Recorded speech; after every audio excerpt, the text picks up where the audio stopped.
From the Ear to There Travel Studio, this is the Ear to There Disney Podcast. The Ear to There Podcast, it's time to start the show. Be sure to hold on tight, here we go. Exploring all the different Disney destinations. Ear to There, it's time to start the fun. Hello, everybody, and welcome to the Ear to There podcast, Walt Disney World Word of the Week. I am your host, Phil Gramlich, and each and every week I will bring you a different Walt Disney World word and then give you tips, tricks, hints, background information, history, all kinds of stuff about that word.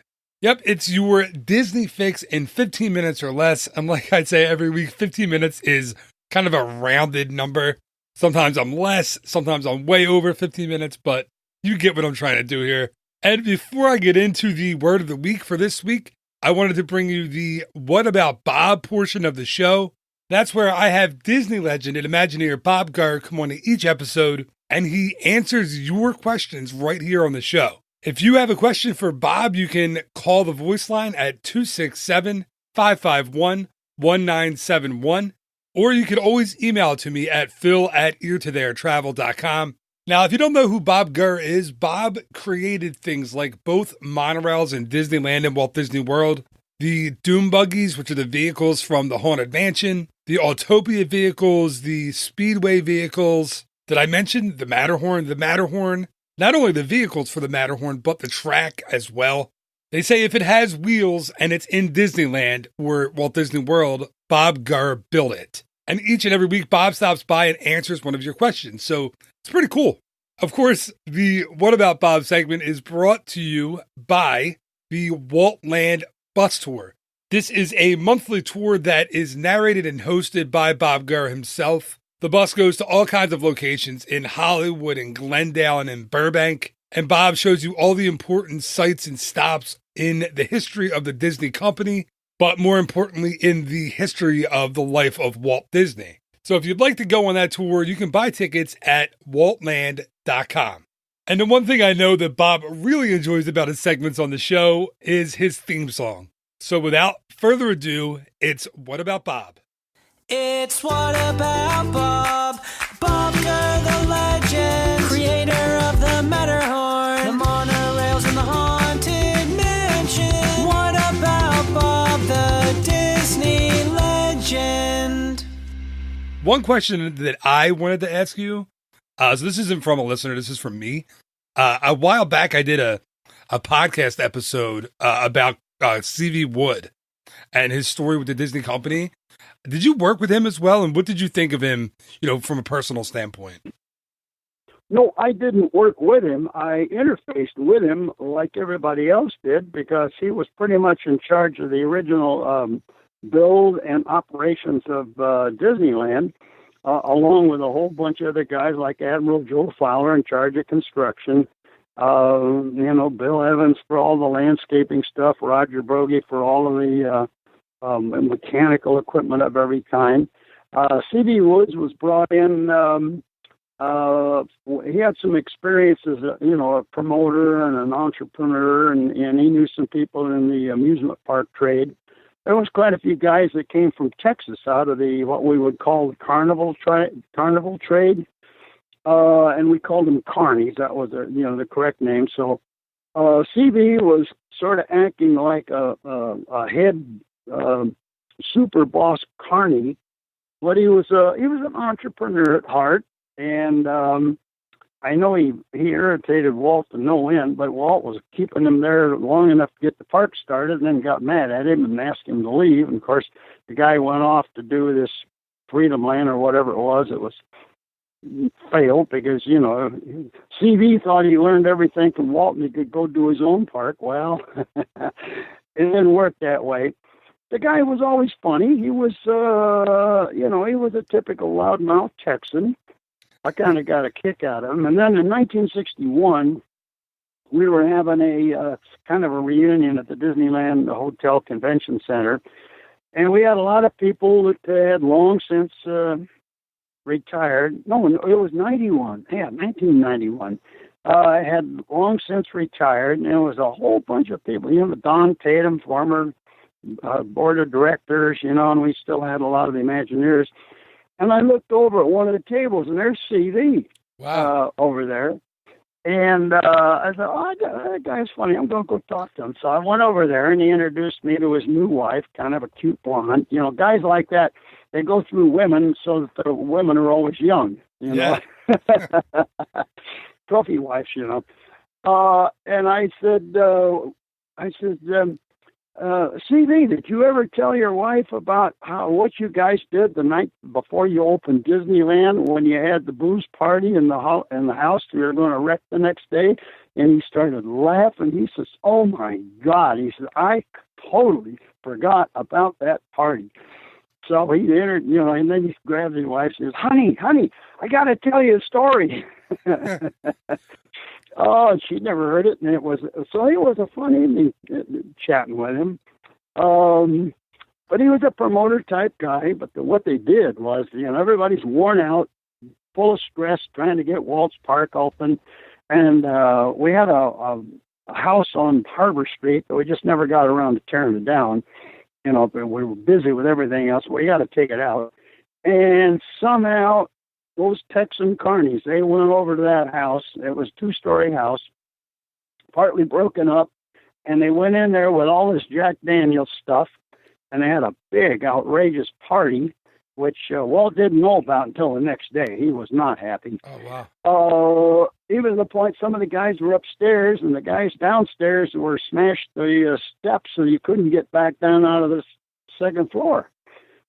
Crazy, crazy, crazy drunks. But they had to blow off their steam somehow, and it was CV's idea. Wow! So the way they celebrated and blew off steam before the park opened was they went and they wrecked the house. Well, by hand as much as they could. And then, of course, the next day, the bulldozer had to come and clear that out so we could finish the parking lot. Oh, wow. Wow, I've never heard that. No, CV was interesting. He was a funny guy. He went off and did other stuff. He went over to, he sight unseen, he bought the London Bridge, made a bid for it, and he thought it was the Tower Bridge. But when he made the deal, it turned out it was the London Bridge, which is a stone bridge. This upset him in the end, but he'd already made the deal. So he had the bridge over the London River disassembled and shipped to Lake Havasu. So he used that as a promotion to build his new town of Lake Havasu. It now features the London Bridge, and they put the bridge all back together. It's the right size, good, durable, good-looking bridge, still there. But it was a big joke on him. He promoted. Yeah, he's a promoter.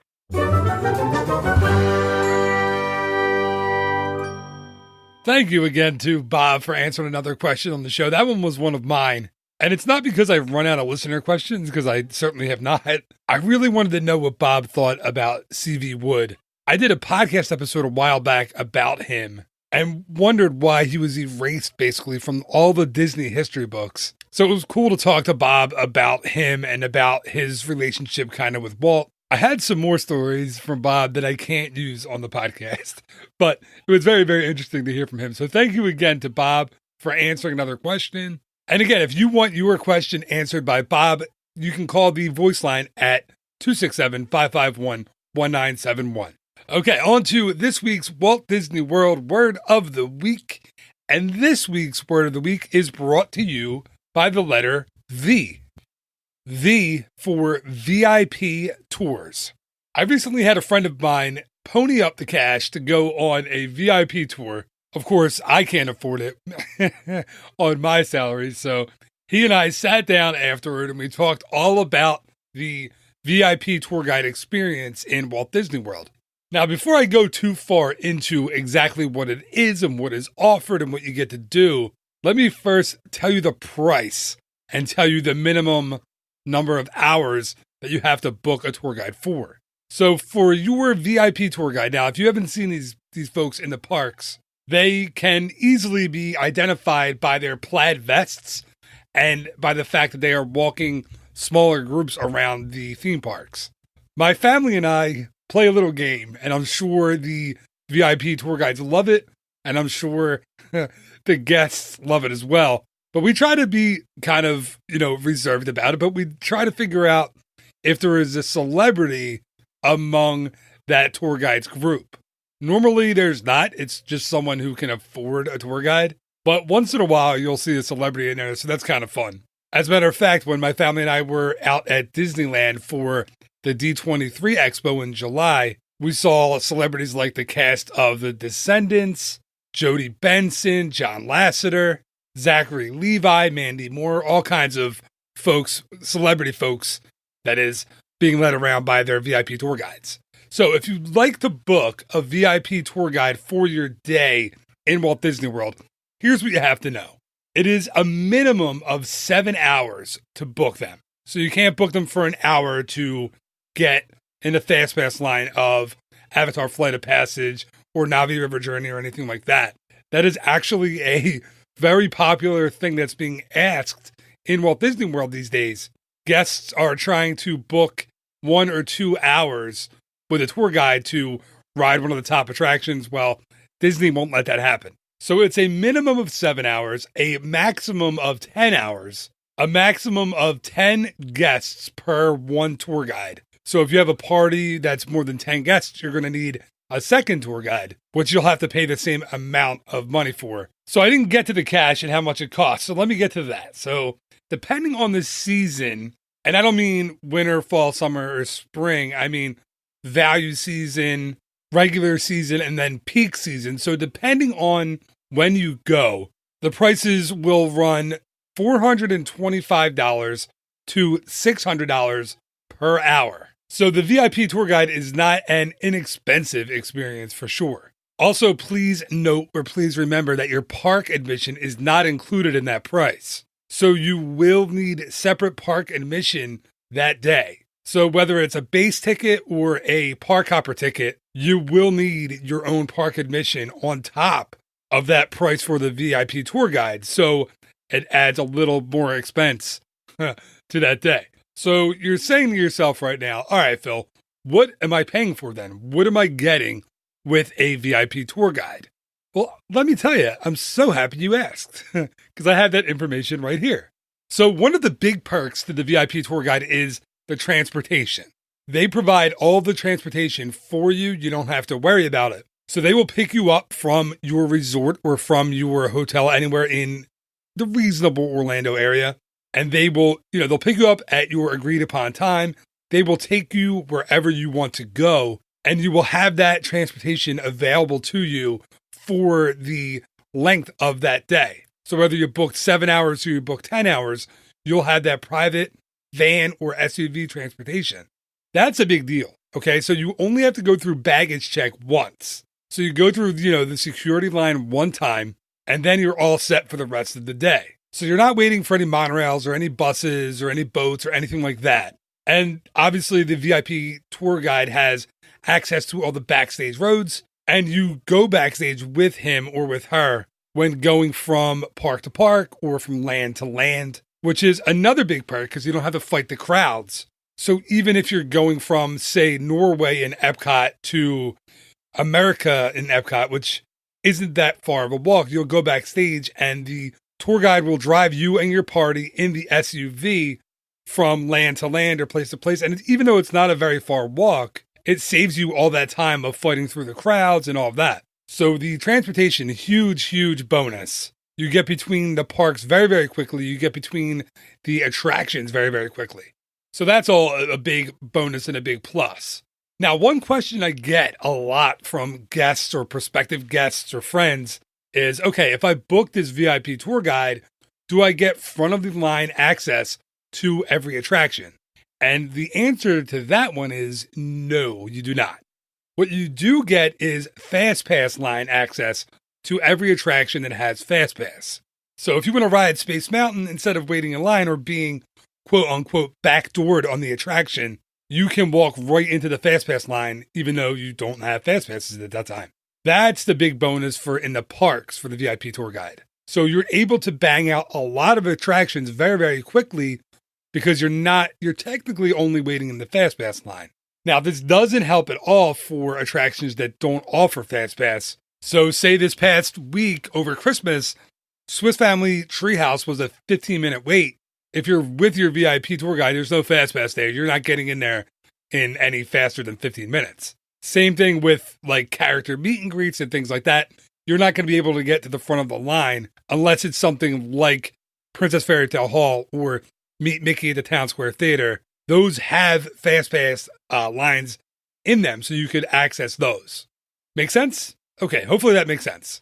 Now, you'll also get some select VIP seating for some of the stage shows in the parks and some of the nighttime shows and parades and fireworks in the parks. Although there's no nighttime parade right now, technically there should be one in the future. Let's all hope. I don't have any inside information. So what I really like, though, about the VIP tour guide experience is the ability to do attractions over and over. So say you really love Avatar Flight of Passage and it's a, 4-hour line. Your tour guide can get you in the Fast Pass line. You can get off the attraction, get right back in the Fast Pass line. I mean, technically you could do it all day. You just have to wait in the Fast Pass line. That's all. Also, one thing that isn't advertised is when you get off of the SUV or the van backstage, there are coolers and little things set up where your tour guide will offer you free. Well, you might say free, but you did pay $600 an hour for that tour. So I would say maybe you pay for these things, but they call them free snacks and drinks. So they'll have things like little bags of Doritos, crackers, Oreos, water, soda, that kind of thing. You're not getting a sit-down meal at Victoria and Albert's, absolutely not. But they will throw in a bag of Doritos and a Coke. Now, at the end of your day, when you're all set with your tour guide, they will drive you back to where they picked you up. They're not going to just leave you at Magic Kingdom and say, all right, see ya, we're done, 10 hours is up. Unless, of course, you want them to do that, and then they will. And another cool thing about the tour guides is they are very, very knowledgeable about where you are in Walt Disney World. So they'll give you some, just like this episode or these episodes of the show, they will give you some history, some background information, some stories about the parks as you make your way through. Are they as good as me? Probably not. No, I'm kidding. They're probably better. But they will give you can ask them questions. They will answer them. They'll give you all kinds of little tidbits and facts, and it's a good time. One thing that I did want to mention is these actually sell out. They're very, very popular. So you can start making reservations at 180 days out for the VIP tours. Just like the same as dining, you can book them 180 days out. And guess what? I can help you do that. So instead of calling Disney, if you're looking to book a trip, if you're looking to book a VIP tour guide, get in touch with me.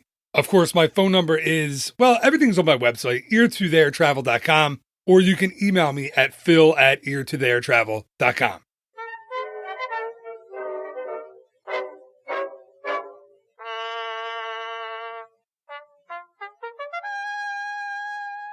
And that is going to do it for this week's Ear to There Disney podcast, Walt Disney World Word of the Week. Thank you again to Bob Gurr for answering another question on the show. And thank you for hanging in, for listening. I know a lot of people are curious about what exactly the VIP tour offers. I hope I was able to shed a little bit of light on that for you today, or tonight, or this morning, or whenever you're listening to this. So again, I really appreciate you listening. Thank you so much again for that. I hope you enjoyed the episode, and if you did, please just tell someone about it. You can even tell them to go over to eartotheretravel.com/iTunes. There you or they can subscribe to the show so they automatically get it downloaded on their listening device each and every time one of these shows comes out. So thank you so much in advance for that. I really appreciate it. All right, just remember, there will be a new Ear to There Disney podcast released each and every Monday morning, as well as a new episode of the Ear to There Disney podcast, Walt Disney World Word of the Week. That'll be each and every Wednesday morning. I said Wednesday, and then I tried to slip morning in there. Sometimes it's Wednesday afternoon. You know. Until next time, thank you again so much for listening. Have yourself a phenomenal week. Happy New Year. Bye-bye.